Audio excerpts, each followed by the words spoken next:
Hey, this is a tip to all the fathers out there mainly, but it'll apply to mothers as well. I just want to let you know that for the first, 2, even maybe 3 years of being a parent, I'm coming from a dad's perspective that if you don't love your kid, believe it or not, you don't have to worry about it that much. At least in most circumstances where you have a partner, um, and you have at least one person making an income.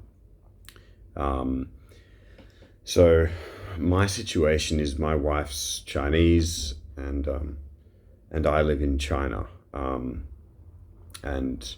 what happened at the beginning was, we had the kid, and she would work up. She would look after the kid full time for the first year, and I would go to work, and I would do very little with the kid. My son, and uh, I would like maybe do a little bit of stuff like put his nappy on, diaper from time to time, and I would give him milk, whatever. But for basically everything, it was just I did the work and she did all that stuff. And I know not everyone's going to have that luxury of being able to have the man doing the work, and the woman doing the looking after the kid, and vice versa. But if you are in that circumstance, then yeah, I just want to kind of expand on what my experience has been. Um, my wife, she she loved my son so much and stuff. We'll call him James, um, and and he and I just was like, what's wrong with me? I'm not feeling any love. And then the first year went by, and I still didn't feel any love. I was just like, there's this little boy in my house, and he can walk, and he can eat, and he can cry, and he can go wow wow wow wow wow and just speak nonsense. And that's about it. And my wife was just constantly saying how cute he is and taking photos and everything. And I was just like, what a grind. So now I have to work plus put up with him screaming all the time and not being able to go to the places that I used to. You can't go to cafes and restaurants and stuff like, you normally can, because they always start crying, and or they got to sleep, and or they get bored or whatever. But at the same time, you don't want to be a bad parent and just shove a screen in their face to shut them up. Um, and so I was like, oh, great, yeah. So and to me, friends are very important. So not seeing my friends, I hated that. Plus, it's like you got to do your work at the same time as well as having bad sleeps and things like that. Um, and and I was like, oh God. And then the second year comes around, and I still feel that way. And then I started to, I spoke to my brother. I have two brothers, and I spoke to my brother, and I was like, like, what's your situation been with, like having your daughters and stuff? And I think I spoke to my other brother as well, and they were like, nah, yeah, I love having kids, and oh, greatest decision you ever make in your life, blah blah blah blah blah. And I was like, I didn't get what they were talking about, because I had felt the opposite in every way. And I just thought it was the worst decision I'd ever made.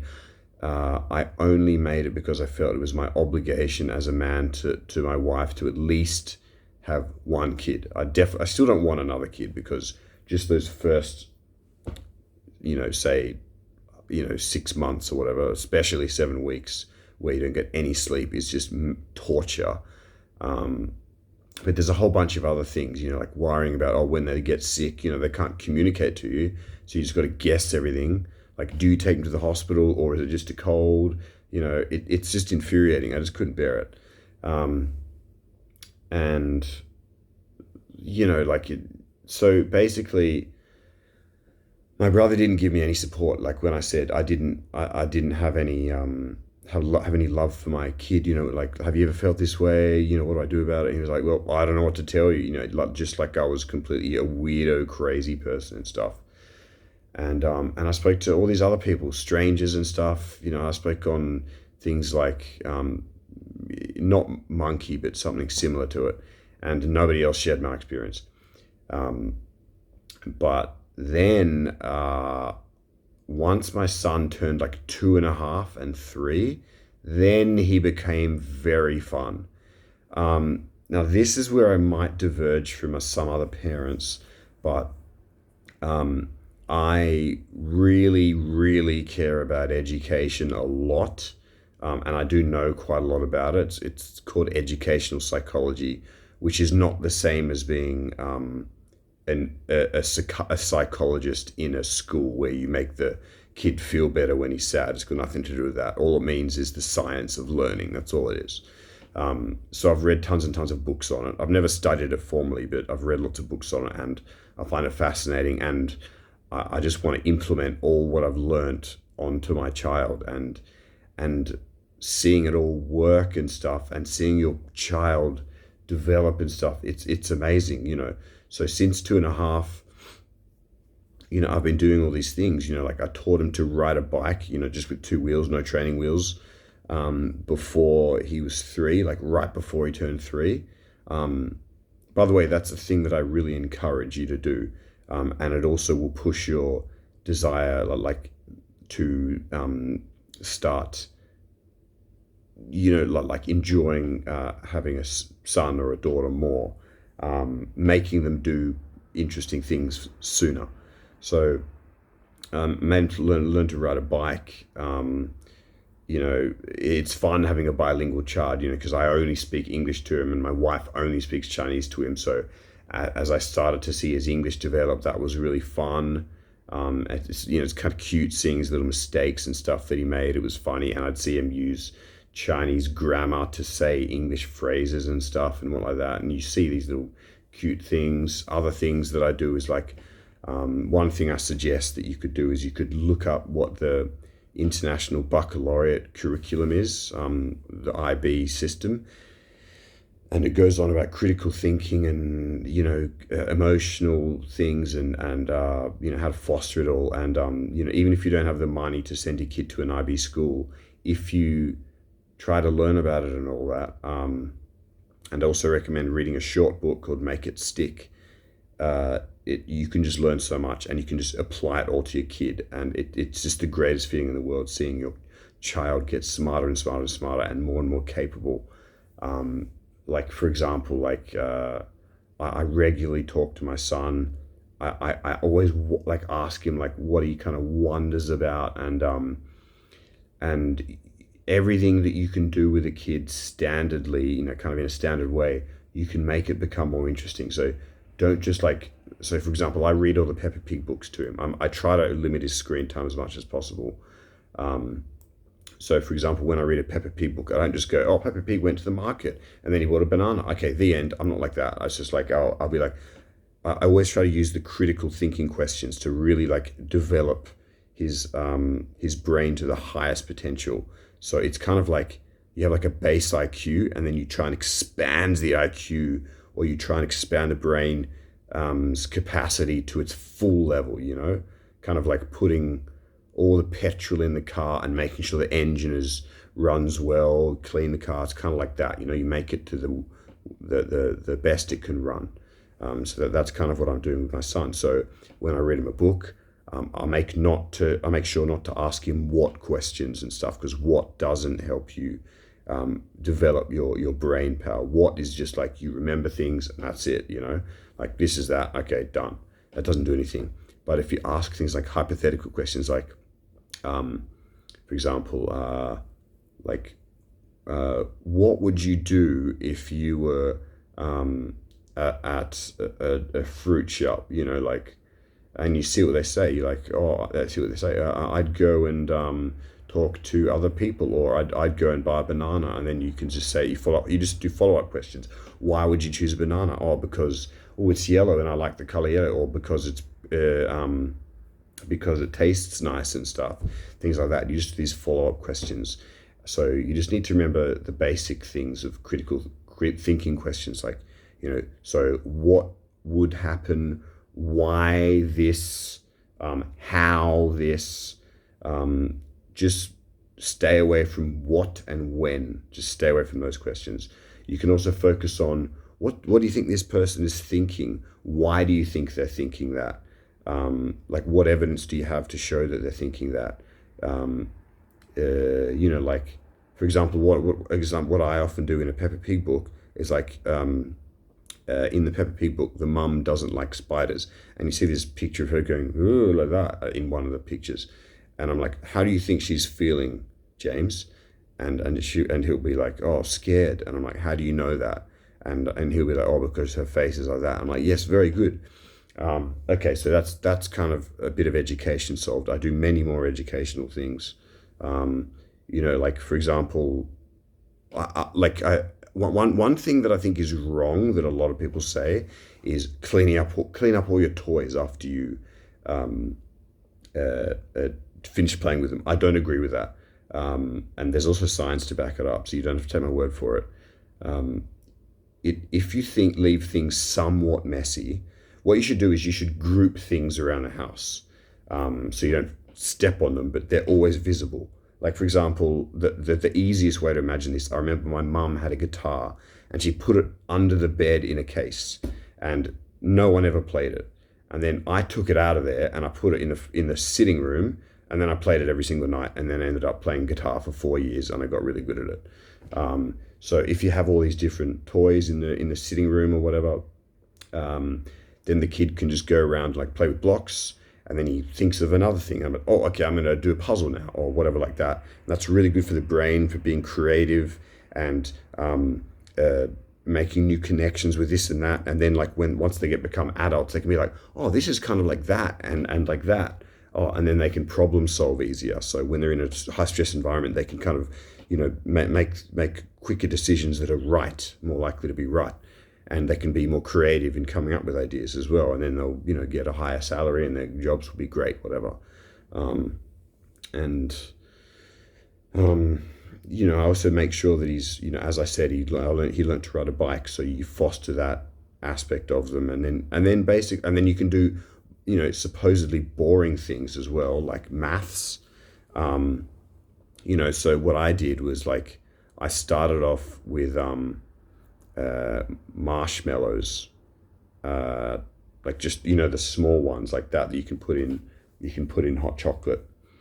And so I would just do, like, okay, I'll have one marshmallow. So I first, he learned to count, and then after he learned to count, I'd be like, okay, look, here's one marshmallow, now I have another marshmallow, so how many marshmallows do I have? And he'd be like, one, two marshmallows. I'm good. And then I was like, okay, now I expand it. Okay, so one. Now I'm going to go plus one, and then I make it really easy. I'm just like, okay, so 1 plus 1, it's just the same as 1 and 1. And then I just up and up and up. So 1 plus 2, 1 plus 4, whatever. And then once you think they've got the hang of that, you just go to subtraction. And my son still isn't 4. He's 4 in September 2024. And he can do subtraction. And he said that he loves it, even when there's no sultanas or anything involved, because I use sultanas after the marshmallows, because I don't want to always use, candy to do it. Like, I just do this. I was like, okay, so what's 4 minus 2? So I always give an example. 4 by 2. Like, it's always good to use analogies, like simplify the word, like 4 by 2, rather than just saying minus, because minus is very hard to understand. Okay, and then you count what's left. Yeah, this is the answer, 1, 2. And then you just, like, up and up and up. And he said, oh, Baba, I love doing maths and stuff. I love doing that. And I'm like, yeah, that's maths, Oki. It's really fun. Another thing I often say is, I don't say the word learn, I always say play. So another thing I teach him is Arabic. Teaching Arabic, because he can already speak Chinese, which I think is the most important and hardest language, basically, for an English speaker to learn. And then I just think Arabic is a very, very difficult language to learn. I can't speak it. My wife can't speak it. And I'm just like, okay, he should start learning that Arabic now. So then when he learns another language later, he can just compare it to Arabic, and he can be like, oh, well, at least this isn't as hard as Arabic. And if he ends up loving Arabic, which he already kind of does, then he can speak Arabic. So I really recommend, like, as a responsible parent, that you make your kid learn a foreign language at a young age, because they can really pick it up, and they're not going to get confused between their mother tongue. So if you just speak English, if you and your wife or whatever, or you and your husband both speak English, it's not a big deal. Just, like, get a babysitter, to, maybe like speak to them every single day for at least an hour in the foreign language. Refuse any other, language. Don't let them ever translate. This is just the case when they're young. If they've gotten to an age where they're like 6 or something, then it's fine to kind of do the translation a bit. I'm an ESL teacher, so I kind of have experience with this. Um, uh, and I just find that, like, if I explain things in Chinese sometimes a little bit better, it just makes the flow of instruction much quicker. Um, but yeah, when they're young, just abandon the other languages. And another thing is, as long as you talk to your kid a lot in your language, and one thing you can do is you can give them screen time, but if you have something like Netflix, the great thing about Netflix is it has a lot of shows that are dubbed into other languages. So this has a two-pronged effect. It's like, one, if they want to look at screens, you can let them, but they must only learn through dubbed language things, and just keep it to one language. So I only let my son watch Arabic dubbed movies. So a lot of these things are English shows and whatever. I don't think he's ever watched an actual Arabic movie where it's like made in some Arabic speaking country.